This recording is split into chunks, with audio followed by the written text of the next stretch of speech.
Happy Sabbath. For those of you that don't know me, I'm Elder Willie Scott II. I'm going to share a story with you about Unsi. Unsi was born in South Africa in 1817. At 6 years old, her mother sent her eldest sister into town to get supplies from a store. After a while, her mother sent her next eldest daughter to go look for her. After that sister was gone for so long, Unsi was sent to look for both of the sisters.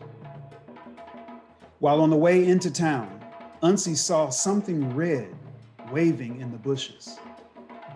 Curious as most children are, Unsi went to investigate this strange red sight. As she approached the bush, some white men jumped out and grabbed Unsi. The white men took her to a place near the shore where they had kidnapped a lot of other Africans, and they were all held in barracoons or cages against their will. Unsi found her two sisters there, and they were all loaded onto a big boat and left South Africa. The year was 1823. While on the trip, the boat rocked back and forth so much that it made the oldest sister seasick. The white men tried to get her to stop vomiting, but she simply couldn't. They even threatened to kill her, but it didn't work. Finally, so frustrated with her and the mess she kept making, the white men threw her overboard. Unsi never saw that sister again. The long, treacherous boat ride ended on the eastern shores of America, where Unsi and her sister Bougie were sold as slaves, along with other Africans who were with them. Unsi's hatred for white men increased as she grew up. She said they tried to rape her many times, but she always fought them. Finally, in 1865, the northern states triumphed over the southern states and won the Civil War. Unsi and all the other American slaves were freed as a result of a century-long effort to abolish slavery in the United States. It is not known if she and her sister were on the same plantation at the same time as slaves, but somehow they were together after slavery was abolished. Unsi eventually became a midwife and delivered many babies. She was good at it too. There's a story about Unsi delivering a set of triplets. The first two were stillborn, but the third one survived. The baby was too tiny to breastfeed, so Unsi made a baby sugar teat. This was made by placing pieces of sugar cane in a small patch of cloth, then forming a breast-shaped bulb as a pacifier.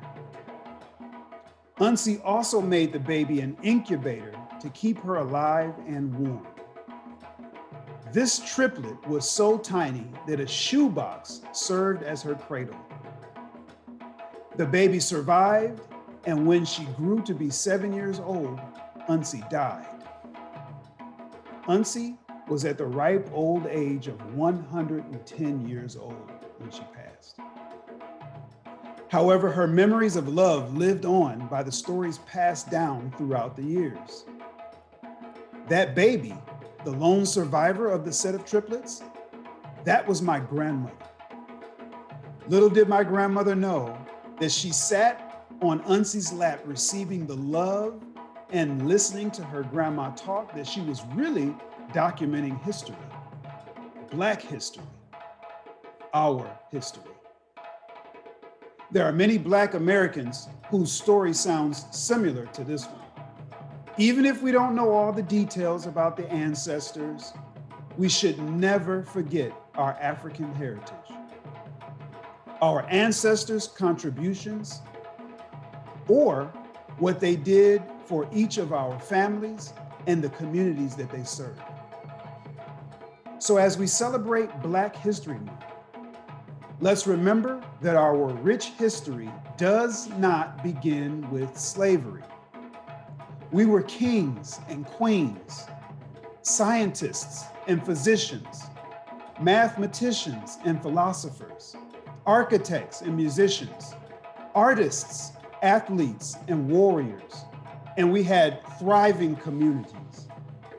Never forget that family history is an essential part of the work of salvation. Participation in this sacred work for the dead blesses the lives of the living. My grandmother is sleeping with the Lord now for 7 years. Yet I'm convinced that she spoke prayers that are still being answered today. It strengthens our faith and it strengthens our commitment in the gospel. It helps us to resist temptation, draws our families closer, and strengthens our communities and our interests. God's plan for families can be symbolized by a great tree. For a tree to live and grow, it needs both roots and branches. We, likewise, need to be connected to our roots, our parents, our grandparents, and our ancestors, as well as to our branches, our children, grandchildren, and our other descendants. Several sentimental scriptures use the likeness of a tree with roots and branches representing the family. Each of us has an obligation to the generations that precede us and to the generations that follow us. May all parents and youth find joy and be blessed in learning or relearning your family history, especially during Black History Month. May God bless you and keep you.